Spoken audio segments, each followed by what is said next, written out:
Нэмэгдсэн уртгийн албан татварын 400 сая төгрөгийн азтантай холбоотой мэдээлэл сүүлийн үед олонний анхаарлыг татж байна. Иргэн сануулгад өнгөрөгч 1-р сарын 27-нд амгалан дахь оргил худалдааны төвөөс худалдаа авалт хийсэн иргэн 400 сая төгрөгийн азтан болсон.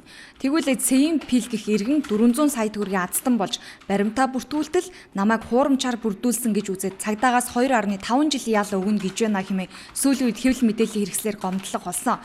Өнөөдөр энэ асуудлаар 15 цагт гайл татварын ерөнхий газар цагдаагийн ерөнхий газраас албан ёсны мэдээлэл хийлээ. Мэдээллийн эхэнд ЦИМ-бил гэх иргэний бүрдүүлсэн материал нь QR кодтой нийцэхгүй, өөрөөр хэлбэл хоёр баримтыг нэгтгэж хуурамч болохыг татварын байгууллагын төхөөрөмжийн тусламжтайгаар баттаа тогтоосон гэлээ. Тэгэхээр тухайн ЦИМ-бил гэх энэ иргэний ирүүлсэн байгаа баримт нь бол азтны баримт биш байна гэж бид нарт өгсөн.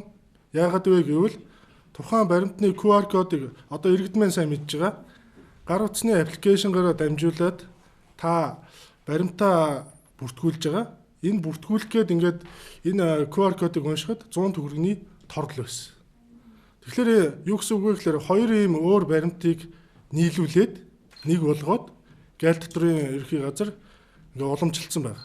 Харин цагдаагийн ерөнхий газрын мэдээлж байгаагаар гайл татварын ерөнхий газрын хүсэлтийн дагуу иргэн ЦИМ-плээс тодруулга мэдээлэл авч харин иргэн ЦИМ-плийн ярьсан шиг байцаалт авч улмаар 2.5 жилийн ялын асуудал огт яриаггүй гэдгийг хэвлэл мэдээллийн төвийн дарга Баатар гонцолж байна. Эхний ээлжинд бол тухайн иргэн цэг бол цагдаагийн байгууллага дээр авч харилцан одоо ярилцаж гаргасан өрөлтөнд холбоотой тодруулга авсан байгаа. Ямар нэгэн байдлаар аль биесээр байцааж тэгж одоо ял одоо гэсэн тиймэрхүү яриа яригдаагүй.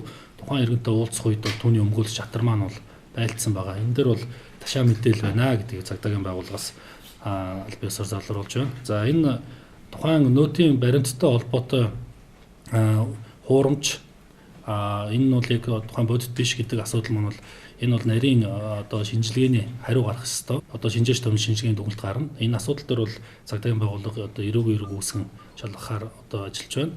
За энэ дээр бол эцсийн шинжээчийн дүгнэлт гаргахлаар энэ одоо тухайн баримт маань яг бодит хэсэг талаар бол албан ёсоор бид нар хариу өгнө.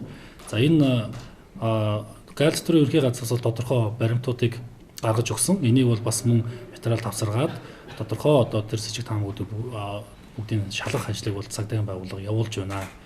Цаашид энэ асуудалд гайл татварын ерөнхий газраас гаргаж өгсөн баримтуудыг ч хавсарган эрүүгийн эрг үүсгэн шалгах болсон талаар цагдаагийн ерөнхий газраас мэдээллээ. Тэгвэл ЦИМ-плээс гадна алтан зул гэх иргэн 400 сая төгрөгийн баримт бүртгүүлсэн тухай өмнө мэдээлсэн. Тэгвэл алтан зулын баримтны хувьд QR код арилсан учраас үргэлжлүүл наривчлан шалгаж байгаа гэлээ. Төслийн нэгжийн дарга утган тулгын зүгээс нөөтийн баримтыг хуурамчаар болон дуурайлгаж үлдэх ямар ч боломжгүй гэдгийг онцолж байна. QR кодоор баримтыг шалгаж байгаа учраас хуурамч баримтыг дор нь илрүүлнэ гэлээ. Мөн энэ удаагийн хуурамч баримтны асуудал нь анхны тохиолдол гэдгийг хэлж байна.